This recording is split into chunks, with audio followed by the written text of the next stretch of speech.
Hello students, आज मैं आपके सामने ग्लोबल कम्युनिकेशन नाम से ग्लोबल प्रोजेक्ट मैनेजमेंट का दूसरा चैलेंज आप लेके आया हूं। तो देखते हैं आज ग्लोबल कम्युनिकेशन वाले लेक्चर में हम किस प्रकार से इस चैलेंज को एड्रेस करते हैं और कैसे स्ट्रेटेजी प्लान करते हैं।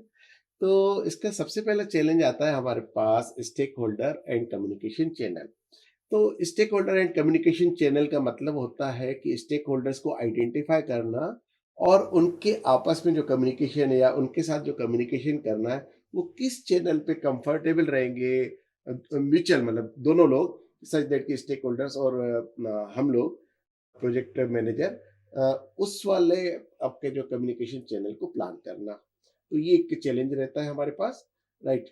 तो इसमें जो सबसे पहला चैलेंज आएगा कि सबसे सारे स्टेक होल्डर्स को जो ग्लोबली हमारे हैं उनको आइडेंटिफाई करना। ठीक है। फिर उनकी जो अपना जो प्रेफरेंसेस को अंडरस्टैंड करना, किसी को गूगल मीट अच्छा लग रहा होगा तो किसी को जूम अच्छा लग रहा होगा, किसी को सिस्को अच्छा लग रहा होगा, वॉट एवर। तो इस प्रकार से उनकी प्रेफरेंस को देखना, राइट। और फिर ये इंश्योर करना कि अलग अलग टाइम जोन में और अलग अलग कल्चर्स वाले लोगों के बीच में कम्युनिकेशन चैनल को कैसे सेट किया जाए। तो इसको अपन कैसे करेंगे, इसके लिए हम स्ट्रेटेजी ये प्लान कर सकते हैं कि हम एक बहुत ही बढ़िया शानदार सा स्टेक होल्डर कम्युनिकेशन प्लान बनाएं, राइट। और फिर उसमें हम ये चीज का ध्यान रखें कि जो कम्युनिकेशन चैनल वो मिक्स हो, जैसे ईमेल भी उसमें होना चाहिए, वीडियो कॉन्फ्रेंसिंग भी होना चाहिए, प्रोजेक्ट मैनेजमेंट टूल्स भी होना चाहिए, इस टाइप से। मतलब जो आजकल जो लेटेस्ट टेक्नोलॉजीज हैं उन सबका समावेश होना चाहिए, राइट।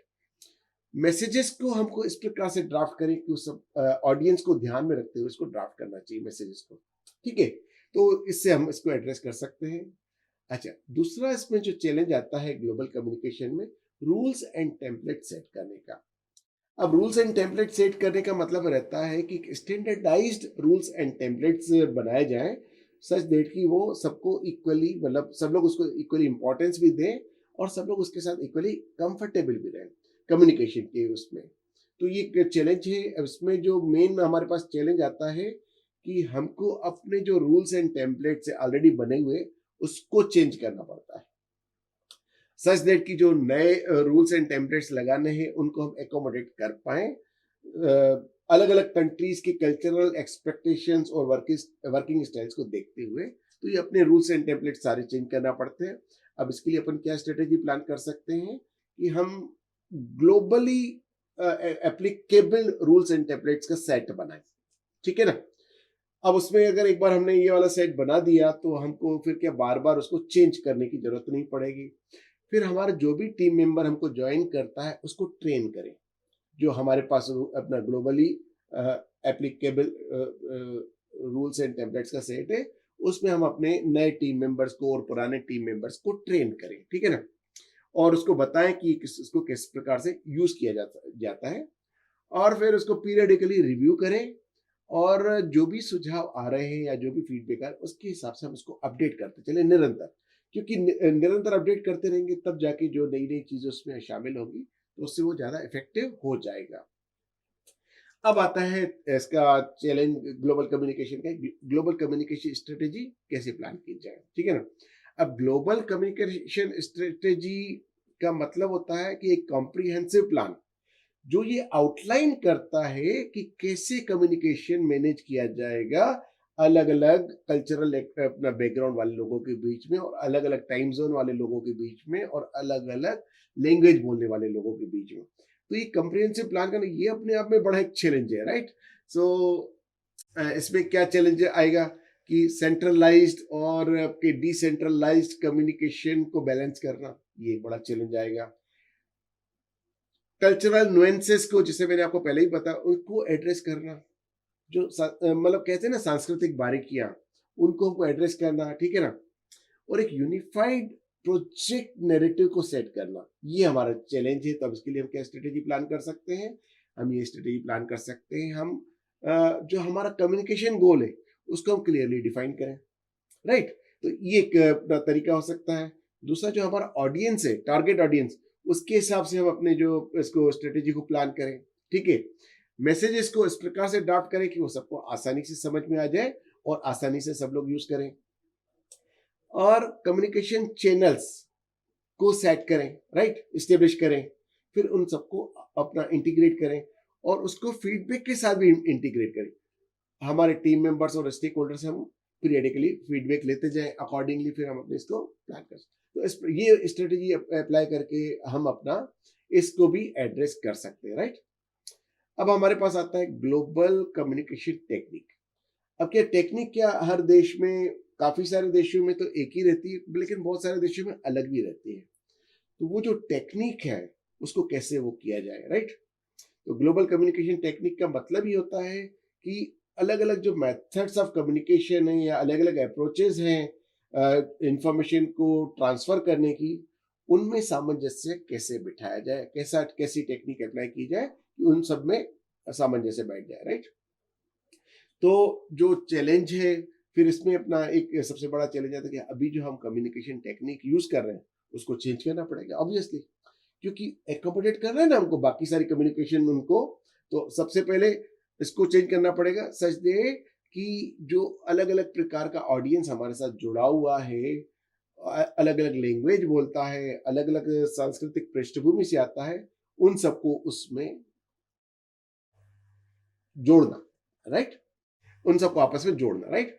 तो इसके लिए हम क्या स्ट्रेटेजी प्लान कर सकते हैं, हम ज्यादा से ज्यादा विजुअल एड्स को यूज करें। अब क्या विजुअल एड, जैसे मुस्कुराना है, मुस्कुरा दिया तो मुस्कुराने वाला इमोजी तो सबको पता है मुस्कुराना है, राइट। तो विजुअल एड यूज करने से हमको पता पड़ जाता है कि इसमें हमको भाषा की, जिसमें भाषा की जरूरत नहीं पड़ती है, राइट। तो विजुअल एड यूज कर सकते हैं। और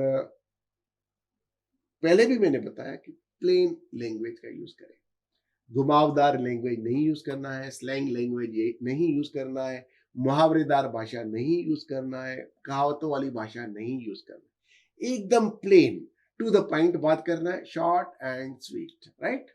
तो इस प्रकार से अपन कर सकते हैं।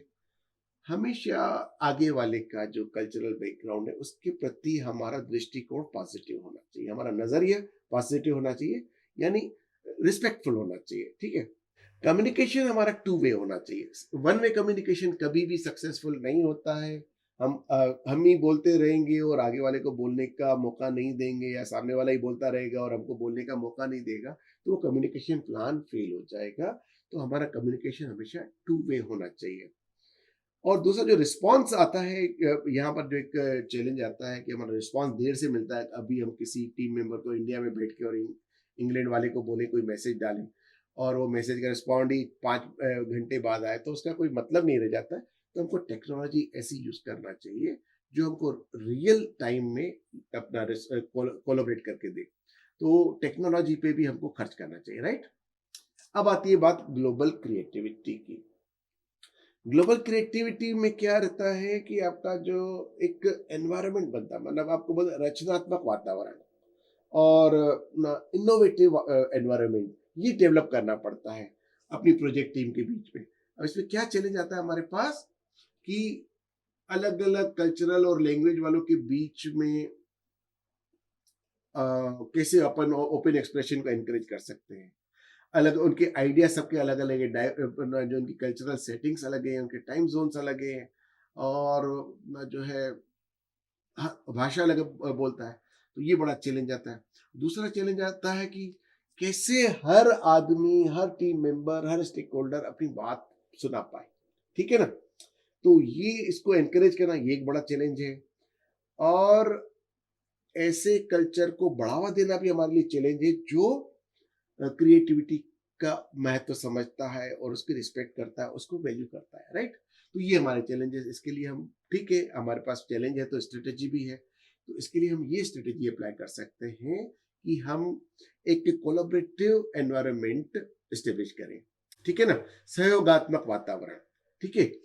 और ये भी कर सकते हैं कि हम अपना जो है अपने टीम मेंबर्स में ये प्रमोट करें कि वो कल्चरल अवेयरनेस की ट्रेनिंग लें। ये भी हम अपना प्लान कर सकते हैं कि ब्रेन स्टॉर्मिंग सेशंस, यानी अलग अलग अपना कल्चरल बैकग्राउंड के लोग बैठें और अपना उसमें ये देखें कि कहाँ कहाँ पर अपन कॉमन मिनिमल प्रोग्राम बनाया जा सकता है। सेलिब्रेशंस कर सकते हैं, अलग-अलग भी अपना कल्चरल डाइवर्सिटीज़ जो है उनको हम सेलिब्रेट कर सकते हैं, रिकॉग्नाइज़ करके। जैसे अगर हम इंडिया में बैठे हैं तो हम अपना इंग्लैंड वालों के त्योहार मना लें और इंग्लैंड में बैठे वाले हमारे हिंदुस्तानी त्योहार मना लें। इस प्रकार के सेलिब्रेशन से भी हम अपने इसको चैलेंज को एड्रेस कर सकते हैं। सो स्टूडेंट्स, आप लोगों ने देखा ग्लोबल कम्युनिकेशन कितना चैलेंजिंग है।